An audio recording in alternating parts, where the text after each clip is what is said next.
सत्संग में उपस्थित सभी दादा एवं माताओं को आनंदित जय गुरु। ठाकुर जी ने 36,000 वाणी दिए हैं। ये 36,000 वाणी हम लोग के लिए दिए हैं, पर इतने वाणी को पालन हम नहीं कर सकते।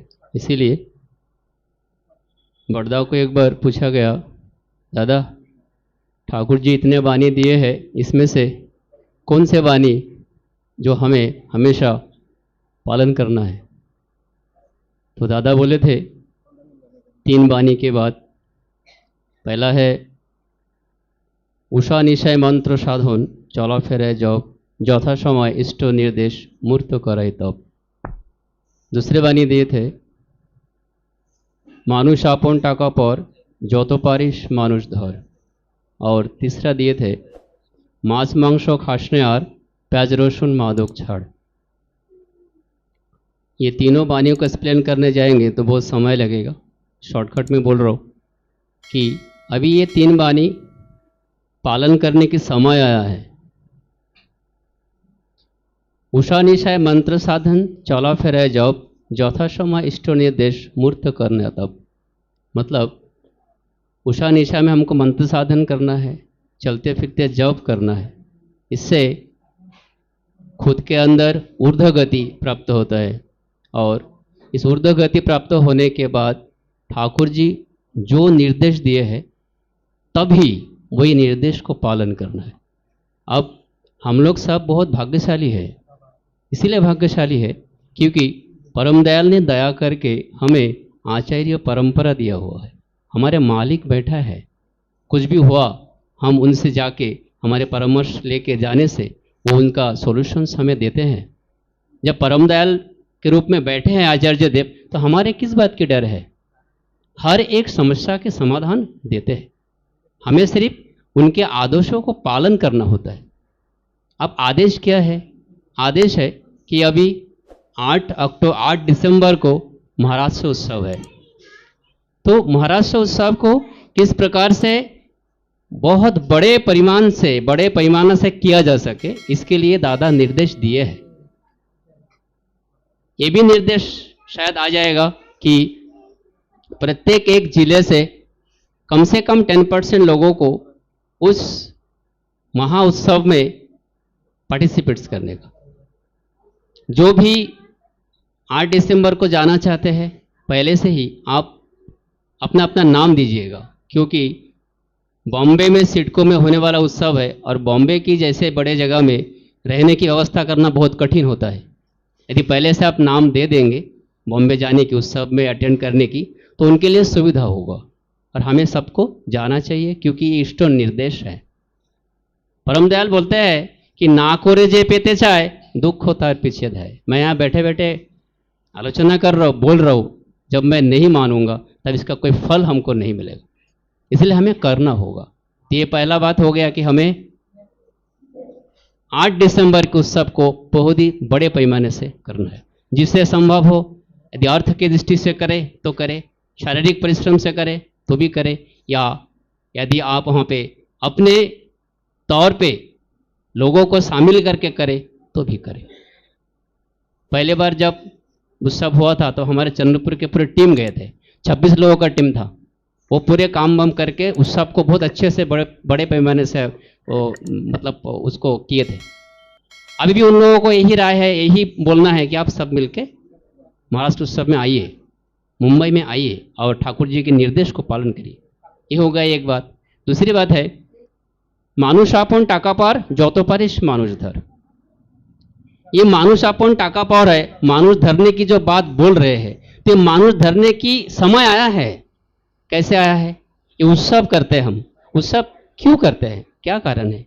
उत्सव की एक ही मात्र कारण है कि ठाकुर के जो नाम है, जो ठाकुर अनुकूल चंद्र जी है, ये प्रत्येक घर घर में पहुंचाना है।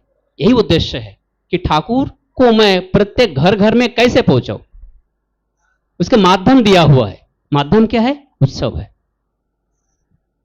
ये जो हमारे 15 दिसंबर की जो एक उत्सव है चंद्रपुर का, इसके लिए प्रयत्नशील है हम, इसका आशीर्वाद शायद हो भी जाएगा। तो ये 15 दिसंबर के उत्सव को हमको क्या करना है? मानुष धरना है। मानुष कैसे धरा जाएगा?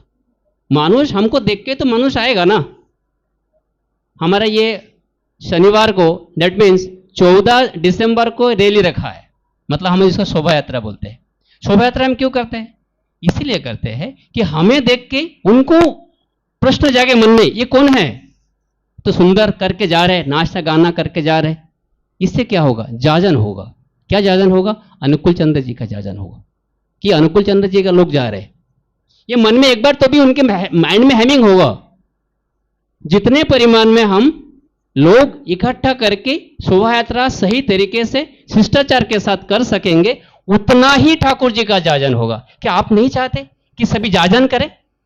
यदि आप चाहते हैं तो ये जो शोभा यात्रा है, इससे बहुत परिमाण में जितने लोग हो सके उतने लोग ही सहभागी बनिए, तो ही होगा जाजन, तो ही होगा ये अपने आत्मसार करना, ठाकुर जी के वाणी को आत्मसार करना।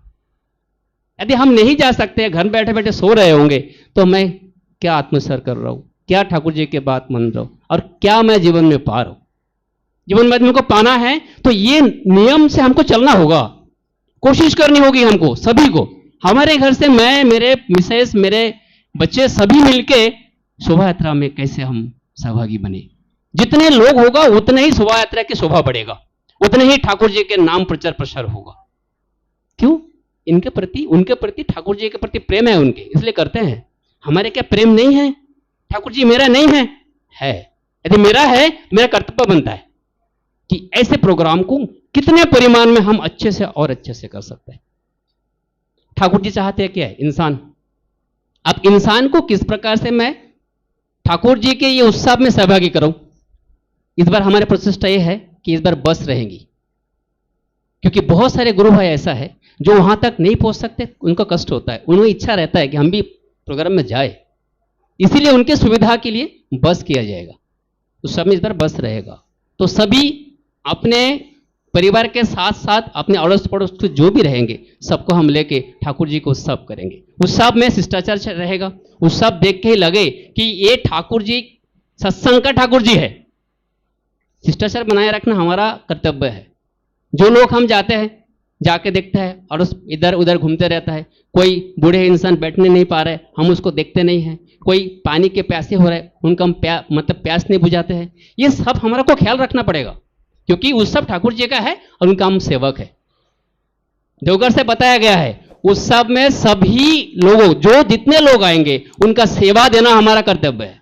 यदि एक भी इंसान सेवा रहित वापस आ गया तो हमारा उत्सव सक्सेस नहीं होगा।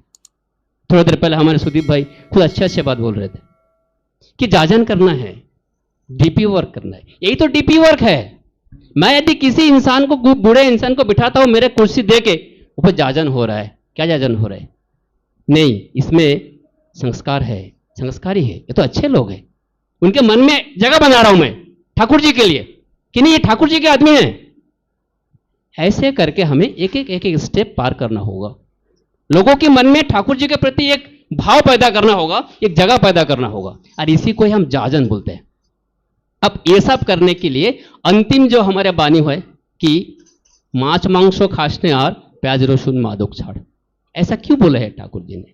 साधना में यदि उन्नति हमको लाभ करना है तो मेरे शरीर को मुझे अच्छा बनाना पड़ेगा। ये शरीर अच्छा नहीं है तो साधना सफल नहीं होगा, मन बैठेगा ही नहीं, कॉन्सेंट्रेट नहीं आएंगी। यदि हम शुद्ध शाकाहारी है, मन की स्थिति बिल्कुल एकाग्रित है, वो इधर उधर भटकता नहीं है। ठाकुर जी बोलते हैं कि मांस मांसो खासने और प्याज रसून मादक छाड़। मैं थोड़ा सा टाइम और ले लूंगा। मैंने जब सत्संग लिया था तो कैसे लिया था, मन में किस प्रकार से हमिंग करते हैं ठाकुर जी। सुनता था बहुत बार कि ये जो बानी है मांस मांसो खासने और प्याज रसून मादक छाड़, ये मेरे माइंड में हैमिंग होता था। जब खाना खाने बैठता था ना, मुझे याद आता था, अरे ठाकुर जी तो बताया ये खाने की निषेध है। जितने बार मैं खाना खाने बैठता था उतने बार मेरे माइंड में हैमिंग होता था। मैं बोलता हूं मैं ठाकुर जी को प्रेम करता हूं, ये कैसे प्रेम है? जिसको प्रेम करता हूं उसके बात में मान ही नहीं पा रहा हूं, ये कैसे प्रेम है? ये बातें जो होता है मन में इतना मेरे को निचोड़ता था कि मैं खाना खाने बैठा बराबर लहसुन देखा, प्याज देखा, मटन देखा, मच्छी देखा, मन में ऐसा लगता था कि मैं क्या कर रहा हूं, ये क्या है, मैं ठाकुर जी को क्या प्यार कर लिया, क्या प्रेम किया ठाकुर जी के साथ। एक बात तक ठाकुर जी के नहीं मान पा रहा हूं, ठाकुर जी ने बोले है वो मैं कर नहीं पा रहा हूं, तो मैं कैसे ठाकुर जी का सेवक हूं। ये बात है मेरे मन में ऐसा उथाल मचता था। इस बार पे क्या किया, जो भी हो जाए, जैसे भी हो जाए, मैं किसी को नहीं बोला, मैं मेरे घर में किसी से शेयर भी नहीं किया। मुझे मालूम था मैं घर में शेयर करूंगा तो मैं कभी सस्तनी नहीं ले पाऊंगा। सीधा उत्सव हुआ, जो पहला उत्सव इनॉग्रेशन था मंदिर का। मैं सवेरे उठा, बढ़िया नहा धोया, तैयारी हो गए, कुछ खाया नहीं। मुझे मालूम था बिना खाए आपको जाना पड़ेगा। मैं कुछ खाया नहीं, गया। तब सिपाहीदा आए थे, पूजनीय सिपाहीदा, इनकी इनॉग्रेशन किया था अपने मंदिर का। गया, बैठा, तो बैठ के सिपाहीदा पूछता है আপনি কিছু খেয়েছেন নাকি সকালে? मैं आगे खाई नहीं, কিছু खाई नहीं। ठीक है, तो बैठ गए। मेरे साथ और एक वो गांव के एक दादा था, एक माँ थी। मैं सामने बैठा हूँ, मेरे पीछे दोनों बैठे हैं। तो मैं जैसे इष्टविधि का पैसा पकड़ के हम इष्टविधि करते हैं, वैसा मैं पकड़ के बैठा हूँ, ऐसा करके, ऐसा करके। तो शिवादा बोल रहे पीछे वाले को कि दादा, ये सामने वाले दादा जो कर रहे हैं ना, आप वैसा करके बैठिए। उन लोग पैसे ऐसा लेके बैठे थे, वैसा नहीं, ऐसे करके बैठिए। तो बैठ गया ऐसा करके, मैं ही बैठ गया। मेरे आंखों से इतना पानी पता नहीं कहां से आ गया, पानी का धार बह रहा है, और तब मन में सुकून मिल रहा है। नहीं, आज मैं सही मायने में ठाकुर जी को प्रेम किया, प्रेम कर पाया। क्यों? उनके बात मैं मान पाया, उनके कहे हुए रास्ते में जा पाया। मैं इस बात की इतना खुशी थी, इतना खुशी थी कि दोनों आंखों से आंसू बह रहा था मेरा। दादा से मेरे तरफ देख ही रहे थे और मंत्र बोल रहे थे। तो ये है, यदि हम कोशिश करेंगे ना तो जरूर होगा, जरूर। अभी उत्सव जो हो रहा है, इस उत्सव को किस प्रकार से मैं अच्छे से अच्छे जगह ले जाऊं, ये हमारे सभी का मन का उद्देश्य होनी चाहिए। तब जाके सही मायने में डीपी वर्क होगा, सही मायने में जन होगा। समय अतीत हो रहा है, आप सभी के मंगलमय जीवन की प्रार्थना करता हूं ठाकुर जी के रातुल चरण में। आप सब अच्छे रहिए, मंगलमय रहिए। जय गुरु।